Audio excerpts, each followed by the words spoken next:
Өңірдің барлық саладағы мәселесін бақылауда ұстап отырған облыс әкімі Жансейіт Түймебаев тығыз жұмыс кестесінен уақыт бөліп белсенді жастармен дөңгелек үстелде бас қосты. Жиында олар өңір басшысына Қазақстандағы жастарды жұмыспен қамту бойынша бірқатар ұсынысын ашық жеткізді. Елімізді табысқа жеткізетін жолды таңдаймыз деп ұрандатқан азаматтар техникалық кәсіби білім берудің теория және тәжірибенің ұштасуына өз үлесін қоссақ дейді. Ал Жансейіт Қансейітұлы өз жұмысын бастаған жастар отанға саяси лагерінің пайдасы мол, мазмұнды кездесу болатынына сенімді.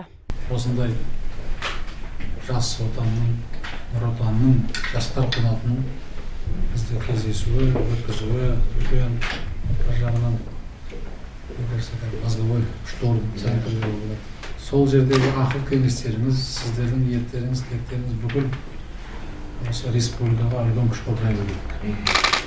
Оны ел халық күтіп отыр, елбасымыз күтіп отыр. Сондықтан да нұр отанның жанында осындай жастар қанатының болуы, жас отан деп атауының өзі үлкен нәрсе. Мынау енді егемендікті алдық, бірақ әрине коммунистік партия, комсомол бәрі таралды. Біз оның бәрінде болдық, өзіміз белсенді қызмет жасадық. Бізде компартия, коммунист партияның кезінде, комсомолдың кезінде, комсомол деген сөз өзі білесіздер ғой, коммунистический союз молодежи.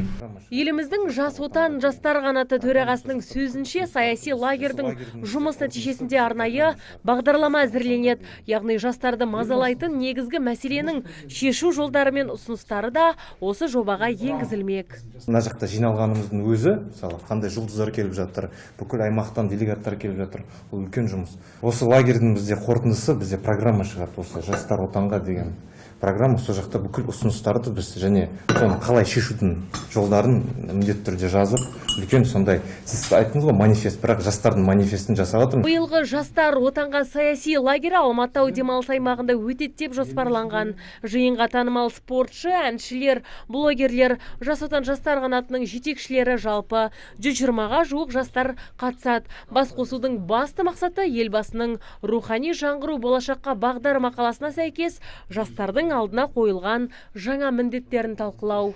Азиза Мадияр, Абзал Тұрабеков, ТВК телеарнасының жаңалықтар қызметі.